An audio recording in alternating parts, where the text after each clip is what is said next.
So if you find like a mohair silk to be too prickly, but a Surrey silk to be too heavy, this is a nice option. Hello, fiber friends. Welcome back to the channel. Today I have a traditional podcast episode for you, including a finished object. So if that sounds like it'll be of interest to you, I hope you'll stick around.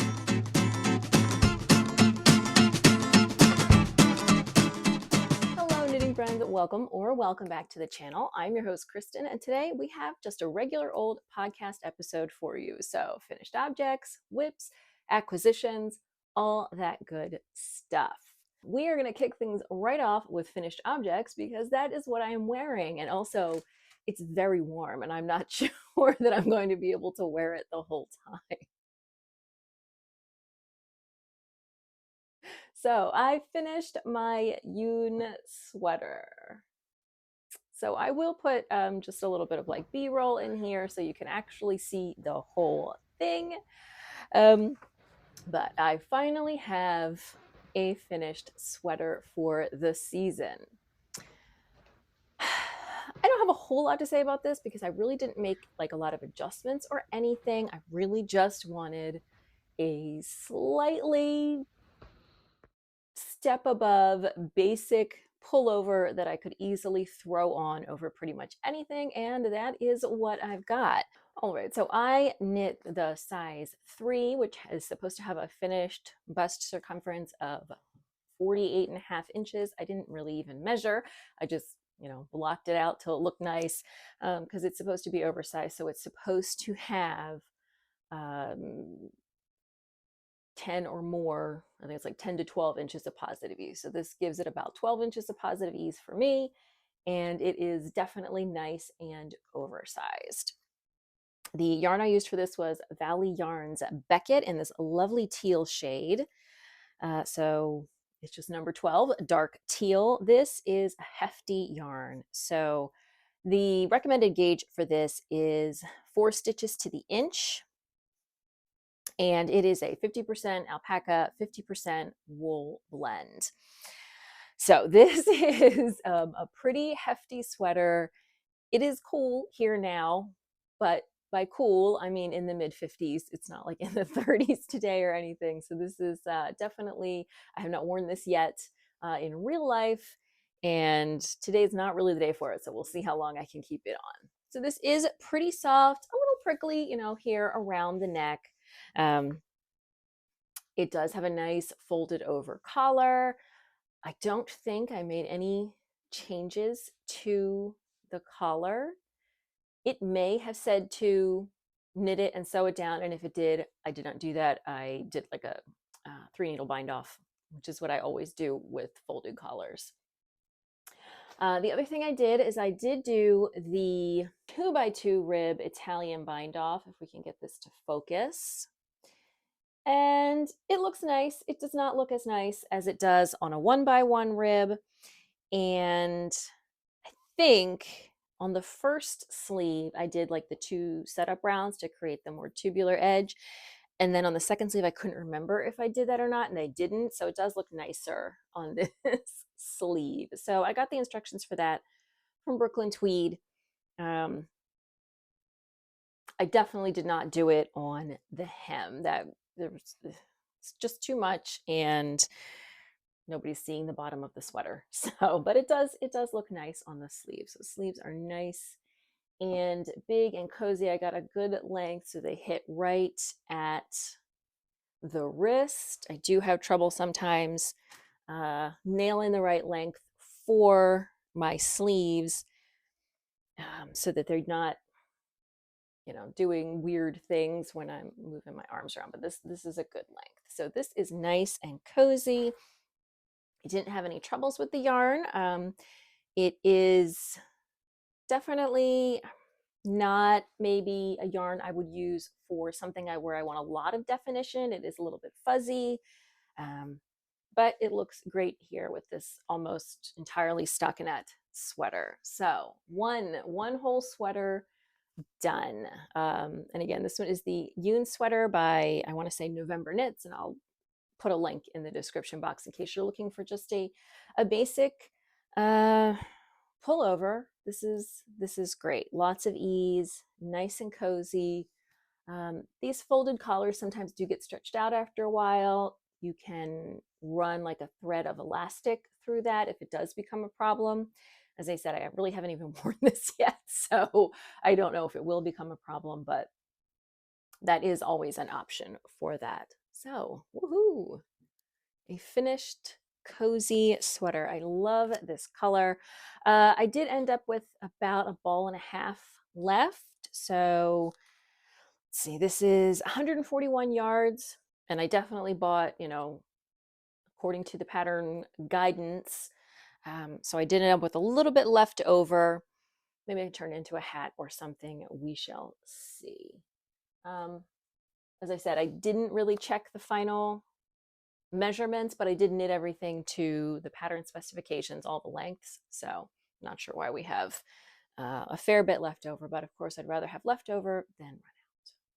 So a finished object.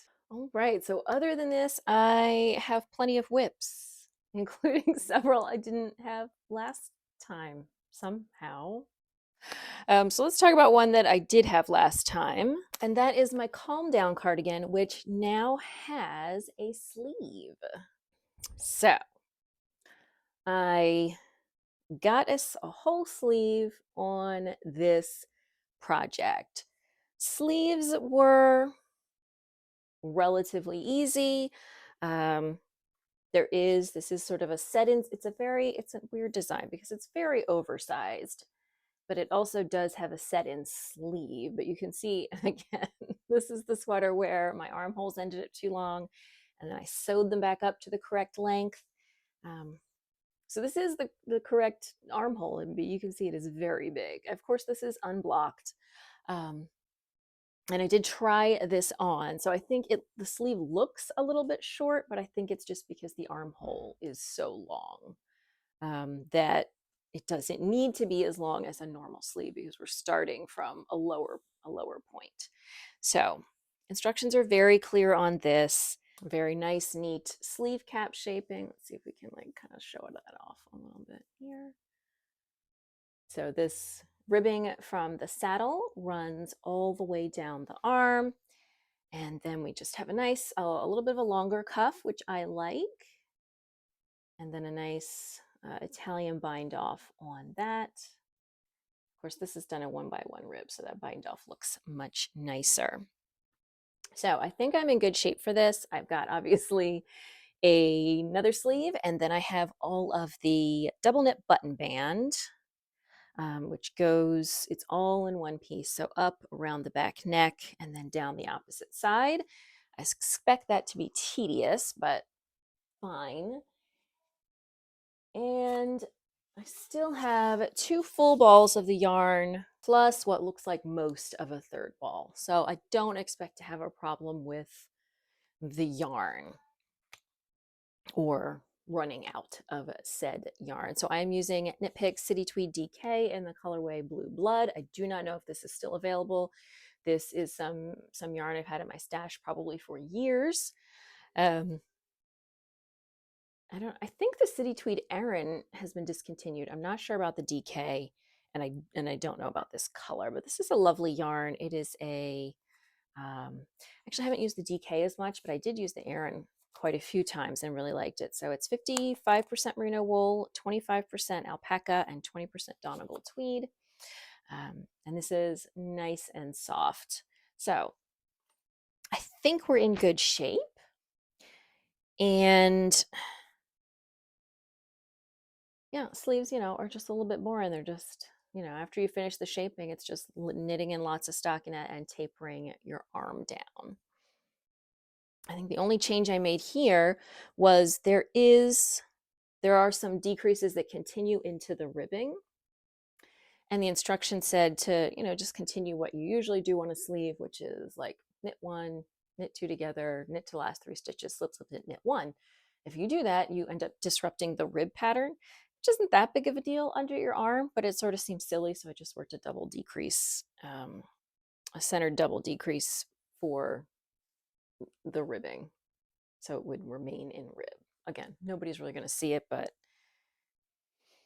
just seemed like a silly thing. So I think I'm going to do the button bands next to give myself a break from sort of the monotony of the sleeve. There are some very specific instructions I was reading through on the pickup, um, including picking up more than the number of stitches cast on at the back neck, which sounds interesting. I do not know the reasoning for that, but she gives you an explanation on how to do it, and I guess we will see how that goes. And then double knit button bands they're not difficult, but they're definitely more effort than a regular old button band. So, but I think it will look very nice. So, progress here, but this is not my main project right now. So my main project right now is a test knit that I had not even started on the last podcast episode, and one that I'm definitely behind on, but that I am loving. And that is, I am test knitting the Lilith pullover for Megan Babin, or Mego's Pearls. So this is most of the back. So I just have to do the short row shaping on the back. But as you can see, this is an all over pattern. So it's a little bit slow going. It's an easy to memorize pattern. So even on the sides where we increased for the armhole, it was very intuitive to increase in pattern.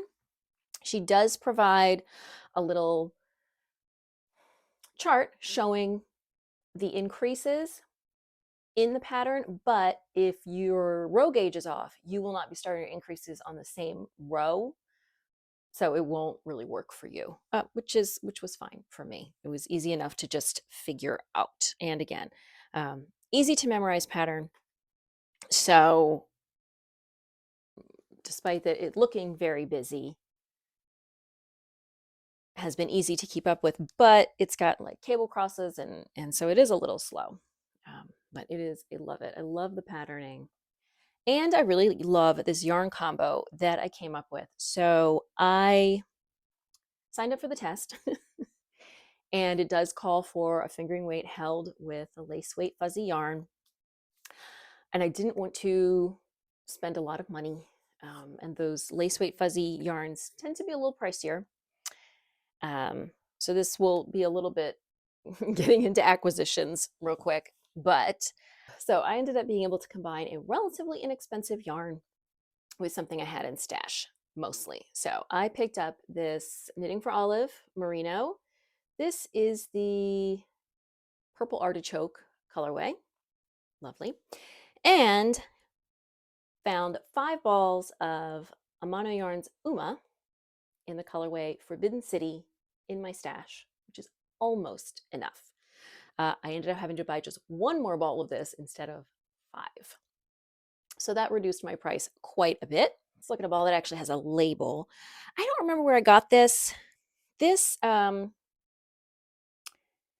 general, is a little bit pricier because it is a 37% baby Surrey, 37% super kid mohair, 26% mulberry silk. So if you find like a mohair silk to be too prickly, but a Surrey silk to be too heavy, this is a nice option. It is a little pricier. I may have actually bought this when I was in Peru. Obviously, if you buy Peruvian made yarns, when you're in Peru, you are not paying all of the export, all of the fees that go with that. I may have bought it there. I do not remember. However, it is still relatively reasonably priced. I want to say it's like $14 a ball for 230 yards, I think. And you can definitely get it at Wool and Company, which is where I ended up getting the KFO merino and the extra ball. So it tends to be a little cheaper than the Surrey silk and a little pricier than the mohair silk. But as I said, it's a nice option.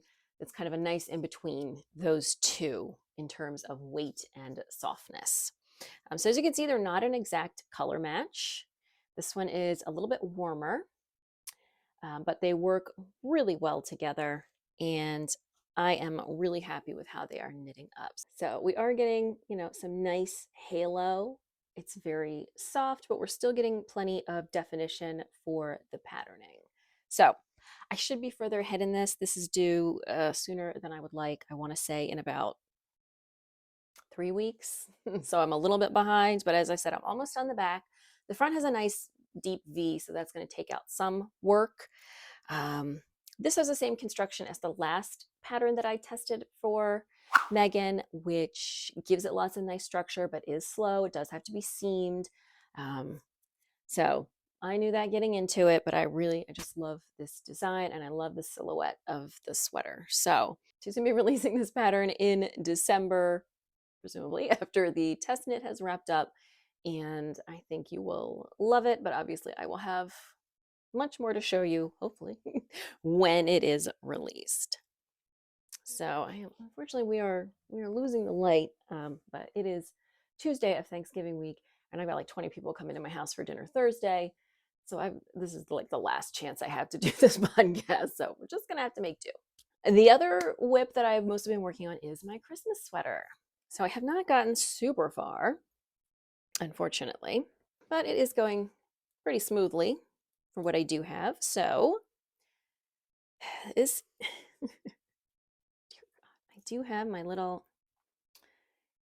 festive snowman stitch marker on my sweater. So this is I'm working mostly from the festive yoke pullover pattern by festive yoke pullover, festive yoke sweater pullover, festive yoke pullover by Skandier Knits. And as you can see, I've done the first round of just the little periods, and I'm working on the first sort of main block of festive patterning. But I am making, as I said, I'm working kind of like based on that pattern, but making some changes. So the first was that I switched the collar. I thought about skipping the collar and picking it up later to give this a little more structure and then maybe doing the folded collar, but I'm already behind. So I just switched to a 1x1 collar, and then let's turn this here, and then just did a little bit of contrast. So I cast on with the red, and then I think worked just one round in the red before switching to the main color, just to give this a little pop that's going to be closer to the face rather than just starting with that sort of stark color, which is not actually a white. It's like a very light silver gray. So the yarn I'm using is a Knit Picks palette, stuff that I dug out of my stash.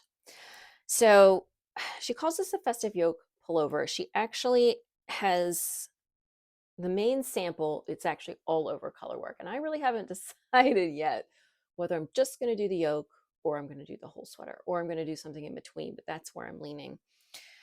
So it works out to be three round, three circular motifs of sort of a big shape, not just the little peries on the yoke. And she's got, I want to say like 10 different shapes, very festive. And I was having a hard time deciding what I wanted to do. So your little peries that are in between your main motifs are one color, and these are another. Your main motif is another color. So I wanted like my snowflakes to be red, but I also wanted to do Christmas trees, but I didn't want to have red Christmas trees. That didn't make any sense. Trees are green. So I kind of went back and forth, like, because I wanted reindeer in the yoke too. So I think what I've settled on is I'm going to do snowflakes, reindeer, poinsettias in the yoke. All of those would be red. And then I think at the bottom before the hem, I might put in a round of trees in the green. So this has a pretty standard. Oh, the other thing I'm doing is messing with the gauge. So her pattern says for a sport or a fingering. Her sample is a sport, and the gauge I think would be just a little too loose for a fingering. So I am working at a slightly tighter gauge since the palette is fingering, and then knitting a size up. And I do actually want this to be a little bit oversized, so it is a pretty close fitting sweater her sample is, but I would like it to be a little bit oversized and have a little bit of a looser fitting body before kind of cinching in at the hem, and the same for the sleeves. I want them to like not so much taper, but just kind of come down and then do a bit of a rapid decrease before the cuff, and then maybe I would add a little bit of motif there at the cuff as well. But it's November 25th, so I have exactly 1 month, assuming I wanted to wear this on Christmas Day or Christmas Eve, to turn this into an actual sweater, which is pretty far from being. So we shall see. The colors I'm using, I want to say it's Mist, Ivy, and Hollyberry, but I'm not 100% certain because the labels for the red one I can't find, but it's something like that. Anyway, they're very nice and Christmassy, but it's definitely like a very dark green and a little bit of a I think a cooler red. So very happy with this so far. Still not sure about palette as a sweater yarn, but I do, generally speaking, wear a layer under my sweaters anyway, so maybe not such a big deal, but we are on the way for a festive Christmas sweater. All right, and then last but not least, let's take a peek at my Othello dupe that I have been working on a little bit, maybe not a ton. So if you missed that video, be sure to go back and check that out. I am trying to replicate a ready-to-wear sweater from Cezanne, which is called the Othello cardigan. And here we go. So I've not made a ton of progress, but we're getting there. So I opted for a slip stitch pattern on the main body. Then we have just a basic cable at the raglan lines and a little bit of fuzz. So I am using the Knitting for Olive Merino and the Knitting for Olive soft silk mohair in Bordeaux and Claret together to give this nice kind of purpley brown red color. So I haven't been going super fast on this. One reason is that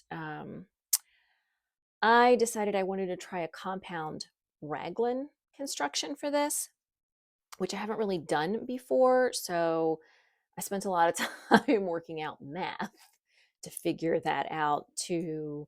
So compound raglan, instead of traditional raglan, you're basically increasing 8 stitches every right side row or every other round if you're working in the round.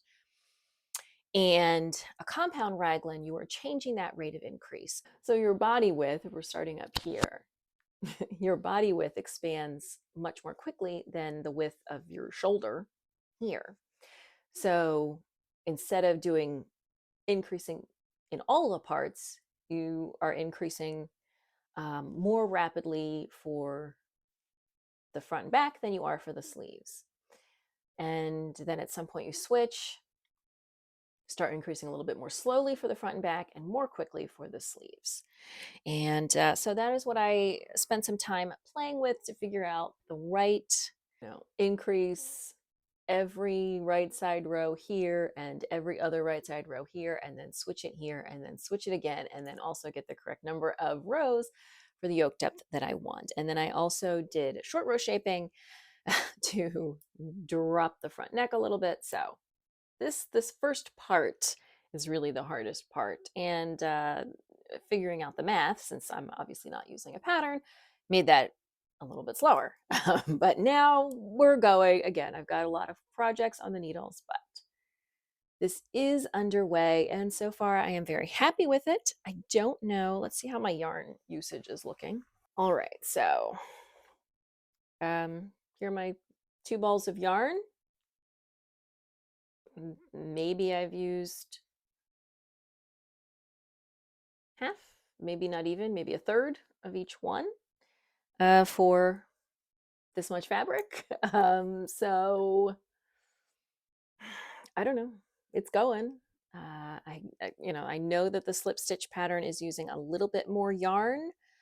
Um, it's not using as much more yarn as a fisherman's rib or brioche would use, but it is using more yarn than a stockinette. So we're just going to have to see. I mean, fortunately, this is a pretty readily available and not super expensive yarn. Like it's not cheap, but it's not like super expensive. So if I needed one more ball of each, it would not bump our price up significantly, but it still might take us past the cost of just buying this sweater like a normal person would. So we'll see. Yeah, their Othello dupe, it's going, and I haven't made a ton of progress. We'll see. All right, those are all the whips I've actively been working on. So let's look at a little bit of new yarn. So I already showed you the purple artichoke yarn that I got for my test knit, which was a new yarn. Another new yarn that I have recently picked up that will look familiar if you watched my last video about trying my first petite knit pattern. Maybe it's over here. Why can't I remember? It's here. Is that I am trying out Peer Gynt for the first time. So it's a new yarn and it is a new to me yarn. And I am not sure about it. I love the color. So the color is eucalyptus. This is beautiful green gray. That I absolutely love. But this yarn so far is, it's definitely not super soft. And I understand this is more of a workhorse yarn, but it is a little rustic. It is a little like it's nicely plied. So it's not like it's woolen spun or a two ply or anything. Um, it just is a rough yarn. It is not a soft wool. So the underlying wool, I guess, is not very soft. Let's see. It just says 100% Norwegian wool, and that's really all we know about it. I don't know a lot about Norwegian wool. Obviously, in an environment like that where it tends to be colder than it is here, we want a nice hardy uh, wool yarn that's really going to keep us warm. So that makes sense, but I'm not sure about how I'm going to feel, especially because the pattern I picked for it has a high neck, and I'm not sure how I'm going to feel about having this right next to skin here, but we will see. It has been a little rough to work with, even, which is a little concerning because in the past I've definitely had some yarns that were fine to work with and then were still rough to wear. But this one is already feeling rough just working with it. So we're just going to have to wait and see. But interesting to try a new yarn. This is a very popular yarn with obviously with petite knit and with a lot of the designers that are working that are publishing designs in the Scandinavian countries. I've been seeing this in use a lot, so we wanted to give it a try, but jury's out. And another a lovely new yarn I got and I'm looking forward to trying is this You and Billy yarn from Knit Pick. So this is a DK weight yarn, and it is a combination of merino wool and kid mohair.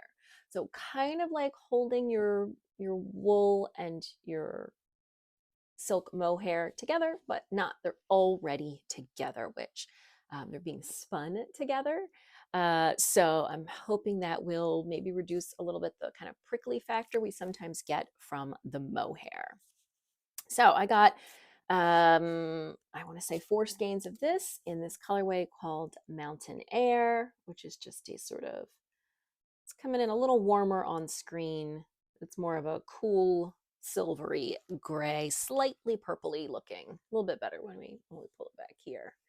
And I got this for a slipover design that I am planning for next year. And we'll see. So as I said, 75% merino wool, 25% kid mohair, and each skein has 273 yards. So that's pretty generous.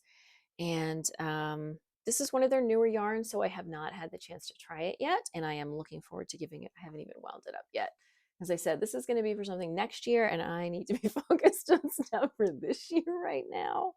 But I did get this, and it's looking beautiful and feeling pretty soft. So we shall see. But it's always nice to try a new yarn. So, after knitting for so long, I've tried most of Knit Picks yarns, but it's nice to have a new one to try. So again, that is the You and Billy. If you want to try that, do check out the link in the description box. That's my affiliate link. And I get a little kickback when you make a purchase through that link, which is greatly appreciated. Helps support the channel. All right, so I think that is all the new yarn I have to show you. Let's talk about some design stuff. Now that I'm not like running around setting up the camera and yelling at my kids and stuff, the sweater's, even though it's relatively warm in the house, it's probably like, well, I'm upstairs, so it's probably like, I don't know, 65-ish degrees, maybe a little warmer, 67. It's pretty comfortable.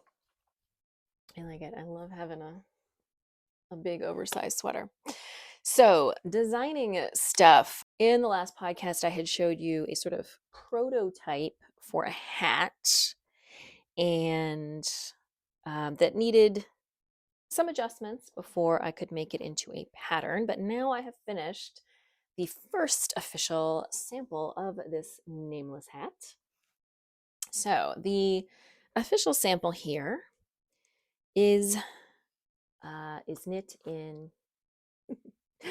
the Farmer's Daughter Fibers Craggy Tweed. So this is a DK weight yarn. Here comes my son to make his appearance. Hi. So this is a DK weight yarn, obviously from the Farmer's Daughter Fibers. I want to say it is a superwash merino. And this hat is special because on this side, and obviously I've done a color block version here, because it is reversible. So on this side, we have shaker rib, and then on this side, shaker rib becomes fisherman's rib, which is just a slightly different ribbing. So obviously my brim is not staying folded up because I didn't block it with the brim folded up, because I wanted to be able to show how it was how it was reversible. So when you finish your hat, if you wanted to have a folded brim, it's good to block it with the brim already folded, or to block it with the brim unfolded and then give it an extra steam blocking with it folded, so it will hold that shape. Also, if you want a permanent fold in your brim, you can work a round or two of stockinette, which will create a line for it to fold on. But since I want this to be reversible, I did not do that. So as I said, you can see here the fisherman's rib with some columns of twisted rib. And then when we turn it the other way, the shaker rib is sort of a little squat fat stitch that looks distinct from the fisherman's rib. So this pattern is, spoiler alert, going to be a holiday gift for everyone who subscribed to my newsletter. So right now, if you sign up for my newsletter, you get a free pattern. I think it's a hat. I don't remember.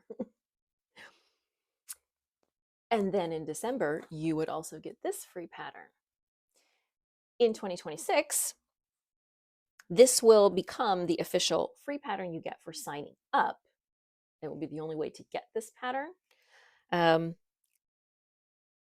So if you sign up for my newsletter before the end of the year, you'll get 2 free patterns, whatever the current one is. I believe it's a cabled hat that I have in my portfolio, and then you would get this in December. We are also going to be doing a knit along for this after the holidays in January, when it is time to give ourselves a selfish knit. So I will try this on so you can kind of see how it fits. Has a little bit of a little gnome shape at the top.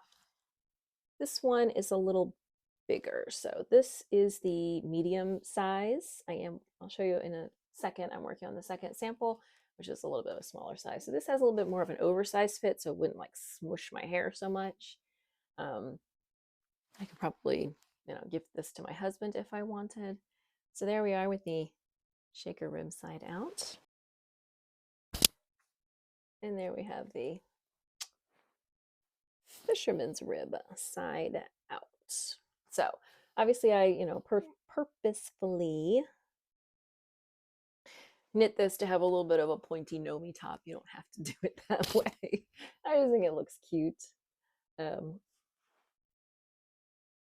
Makes it a little bit more whimsical. So this is, as I said, DK weight, and I have done color blocking.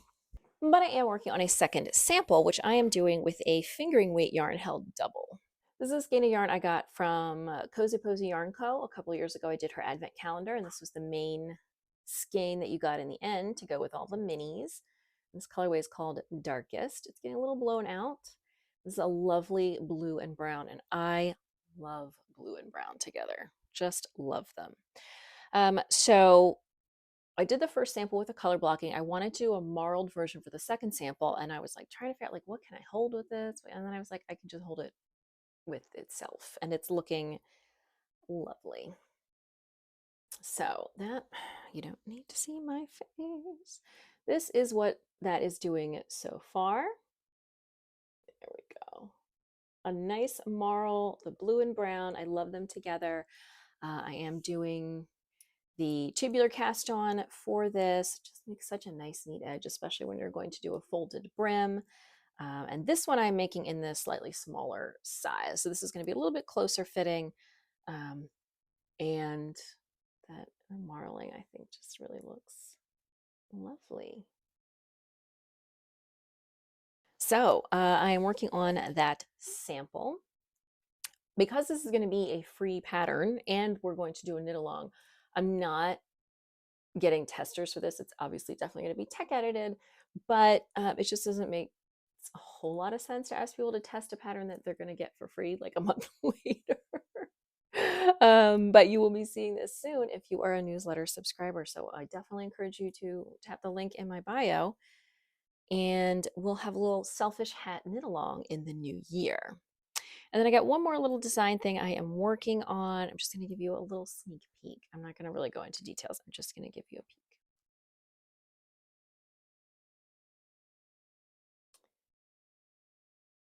So this is a sock. This is the yarn. This is my favorite color from Magpie Fibers Wicked Game. This is her nest fingering, I think it's called, sock pattern that I'll be telling you more about next time. So just a little sneak peek this time. All right, the last thing I want to talk about is some sewing. So if you're not into sewing, you can just go ahead and skip to the end where we will be announcing the pattern giveaway winner. So don't forget, from 2 videos ago. So I haven't been doing a lot of sewing. It's just, I make so many more mistakes with sewing. It just seems so much harder. So I don't know. I haven't been doing a lot of it lately. And I've been working on this project for what seems like forever. So this is the Josephina dress. I don't remember the name of the pattern designer. I'll put links in the description box.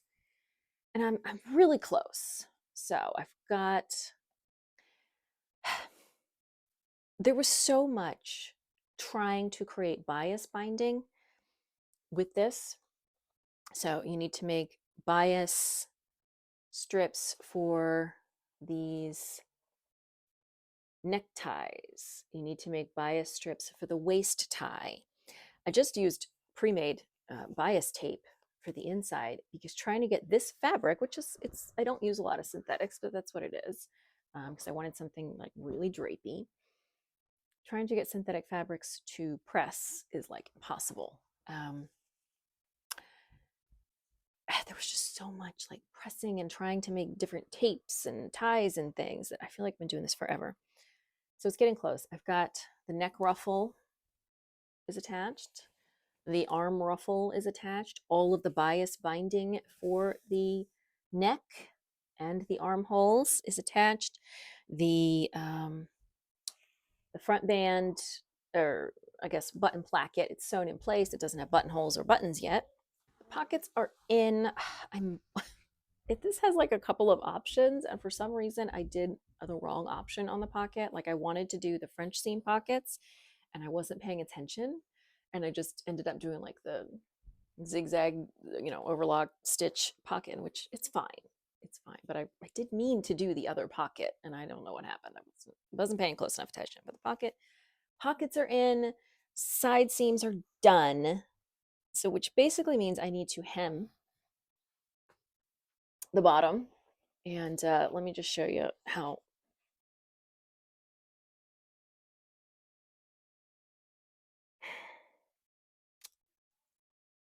They're not the same. I'll show you the other one. It's even worse. I don't know how I did this.